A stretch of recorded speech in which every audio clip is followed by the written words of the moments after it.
and then I'll talk about our new addition, and then we'll answer any questions. Get into with the Giants. I thought we started off, the game correctly. I think we've started off the last couple games, the right way. We're not giving up a lot of points in the first quarter, first half.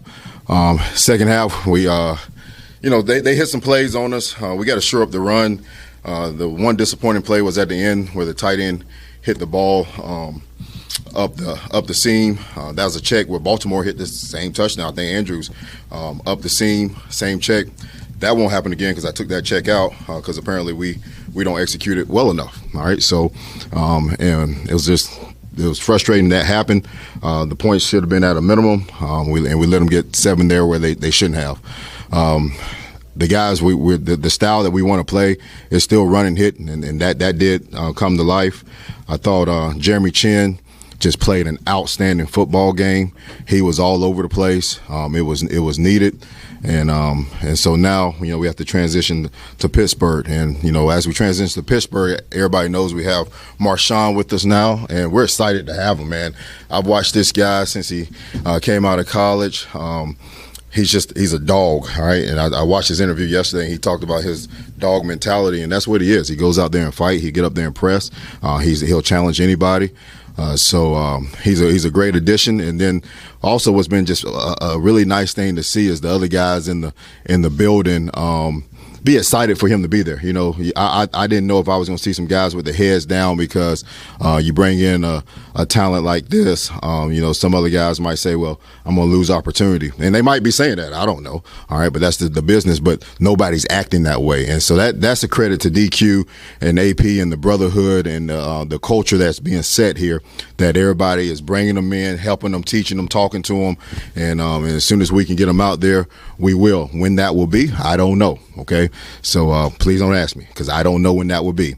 But as soon as we can, we will. With that, any questions? When will he be out there? That's Sorry, fine. had to do it. Yeah.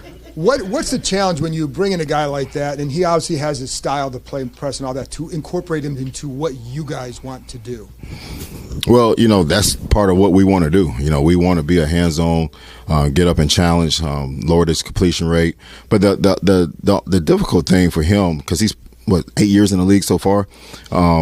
He's played. He's been with a lot of coaches. He's been with Chris Richard. He's been with Aaron Glenn, Joe Woods, great coaches. Now he's with Jason Simmons. Okay, and so it's really the terminology, learning the different terminology. Scheme is scheme. All right, people play cover 3. You got your zone cover 3, your 3 match. All right, you're zoning your pressures or you're matching your pressures. It's all the same. It's just the terminology. So that's really has to get to, and then some of the just final reduction checks that might be different in each place. And what's the trickle-down effect of adding a player with his talent to your defense? Say that again? What's the trickle-down effect of adding a player with his capabilities to the defense? What do you mean trickle-down effect? Whether it's in terms of what you can call as a coach, in terms of how it affects maybe Benjamin or Mike in terms of what they are going to do too. Oh, how it affects other players. Like I tell you each week, we're going to play the guys that gives us the best chance to win. So I'm not worried about a trickle-down effect there. We put people in position each week. Let's say Marshon's not here, it would be the same way. So from that standpoint, the style that we want to play an aggressive style of ball, and that's what he is. And I just like the mentality that he plays with, what he brings to the room from a mindset of, I'm going to get after you. I'm going to get up and challenge you. If you beat me, all right, you're going to have to beat me again. He's never going to, back off. That's what I really like, and I think that's what will add to that room where we do have some young players that haven't necessarily been in some of those hard battles. He's battle tested against really good players. To the point of affecting other pieces on defense, what does having a guy like that do for the pass rush, for the defensive line, knowing that this guy out there maybe is going to cause some more problems for quarterbacks? Well, let's not neglect what the guys that here have done. Okay, all right. I think the only thing that we haven't done is intercept the ball. Okay, I think we're 5th in pass defense. Those guys that have been covering. Okay, and the sacks that we've had, yes, we've won some up time, but some of them are coverage sacks. So let's not act like Juice and Mikey and Noah and Chin and those guys haven't been playing solid ball. All right, they have. So one guy's not going to come and just change all that. he's added to what we're doing. He's not going to make us be what we're going to be. He's added to the group, and we're excited to have him. But I'm not going to sit here and discard the guys that we have that I'm happy that we have. All right, so let's not do that. And as far as with Johnny Newton, another week of seeing him play with the starters, what did you see from him? And then where, based on what you've seen, where do you kind of see his progression going over the rest of the way? Yeah, Johnny's just each day, man. He is he's getting better. The explosion is really what you see. The power for a guy that you might not think is as big. He has power. He has knockback. He's a sponge. He listens to everything that Tap and Sharif and Kerrigan give him. So I think you're just starting to see, and he's really getting his legs back under him into really football shape. So hopefully we can give him a little bit more plays. We like to keep those guys on the pitch count just so they're fresh in the fourth. But I've been pleased with where he's going. Whenever he is healthy and ready to go, what do you do with Mikey and Noah? Does Mikey move back to the slot at that point, or? I thought about that as soon as I found out that we were acquiring him, and then I said, why even worry about it right now until he gets out there, all right? Because somebody could get injured, somebody could play really, really well. You never know what might happen, and so once it gets to the point where he's going to be out there, we'll put him where he needs to be, and then we'll adjust the other guys where they need to be.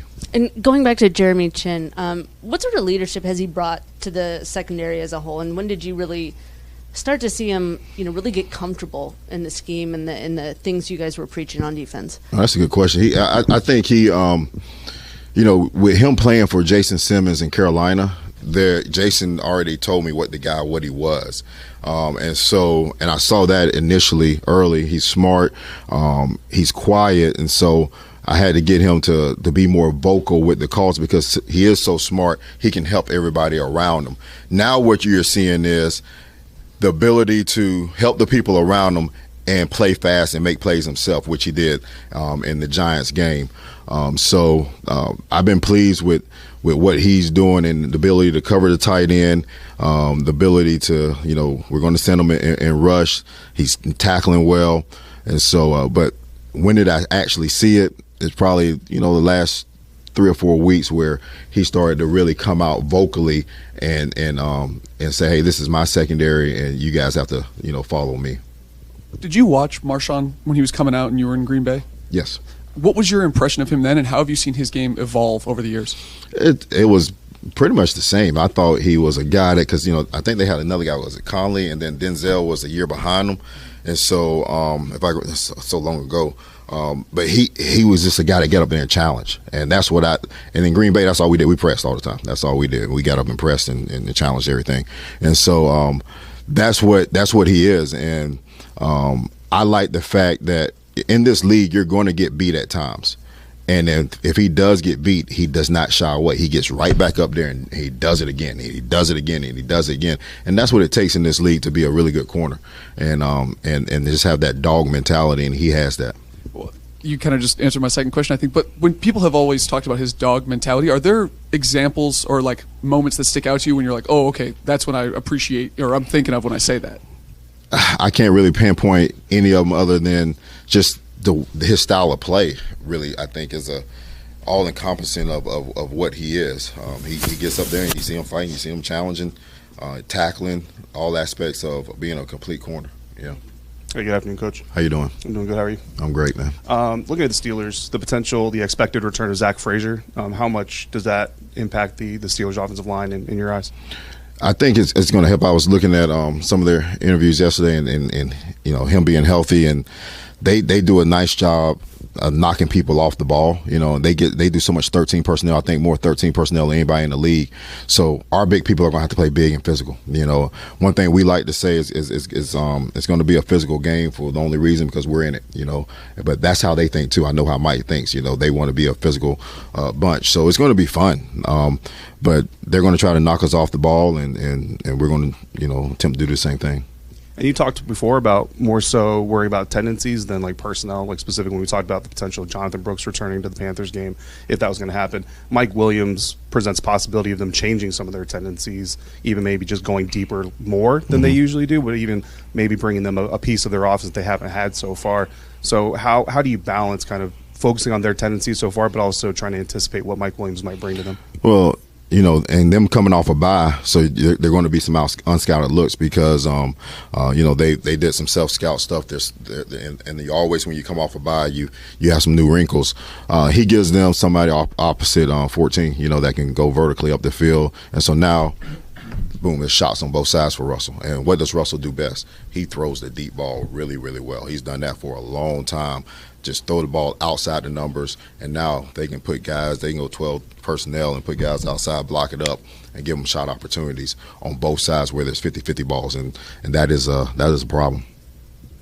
Hey, Coach, so you kind of already addressed one of the questions I had about the previous game because you mentioned tight end Theo Johnson's touchdown, so you've addressed that. I won't go back to that one. But for the upcoming game, what are some of the strengths that you have seen so far in the Steelers' offense at quarterback? They have seen success with both Justin Fields and now Russell Wilson. So what have you seen specifically out of that position? Well, Russell for a long time, he's a guy that plays on time. Okay, he can get outside the pocket. He doesn't run as much as he used to, but he still can create and get the ball where he wants to. Like I talked about, he's very accurate outside the numbers. He understands the run checks and how to if he sees a look that he doesn't like, how to get him into the right run. So he's a smart quarterback. Justin, he's smart as well, very athletic. They probably pull him and run him more like the Giants did with Daniel. You have to really concern yourself with his feet. But it's really a whole offense that Arthur wants to run. They're a run first, play action. Let's shoot the ball up the field and control it and play to their defense. They have a really good defense. Early on against the Giants, they were able to find a little bit of room on the ground, particularly between the tackles, that kind of thing. And as you look at what the Steelers like to do on offense, you talked about formationally, with the extra tight ends. But what can you do interior to kind of shore up the between tackles runs? Well, the runs that really have hurt us, I'm not going to say necessarily been right in between the tackles. It's been really pull schemes where they're pulling or tossing or cracking and getting the ball on the edge. So what we got to do is play it like we've been playing the screens. Okay, you have to set the edge, you have to have a funnel, you have to have inside support, inside pursuit coming, and we have to do a better job of that across the ball. And then you have to whip the block in front of you also. And so schematically, we could put more hats in there, which we have. But at sometimes when you have a top receiver on the outside, Neighbors, I know he still had 9 catches, I believe, but I think it was like for 59 yards or something. He didn't have the run at the catch. You got to have a hat on a guy like that. So sometimes that lightens the box. And when we do lighten the box, we have to whip a block. And as a coach, just kind of game style, does a game like this kind of get you a little more excited when you know it's going to be a little bit of a kind of rock fight between the tackle or between the offense defensive lines? It's not going to be as wide open as some NFL games are these days. No, I get excited for every game. I mean, this is an opportunity that we only get 7 of these guaranteed opportunities, and so we look at every week the same. It's championship week. All right, so this is the game. This is the show. This is what we're all about. This is how we're going to get down. So it's fun because it's the next one. I just thought it was interesting. You mentioned you listened into some of the Steelers interviews this week. Also mentioned you listened into Marshon's interview with us yesterday. What's the advantage of maybe getting to know a guy that's on your team or listening to another team's press availability? I think I said that when I first came up here, when we first took the job. When you listen to other people, they might give you something. And so that's why I'm cautious of what I say here, because I don't want to give them something. And so, but I've listened to Mike Tomlin, one, because, he's been a big influence for me. I watch his Tuesday every year. All right. And then the opponent that we're playing, I watch the players, see what they say, watch the coaches, the offense coordinator, defense coordinator, see what they say. You might get something, or you might not, but it's part of it. It's part of the process. Appreciate it, Coach. All right, thank you. Y'all have a good one.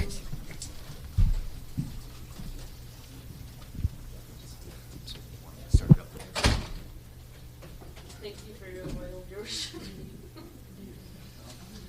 still watching. Somebody's still watching.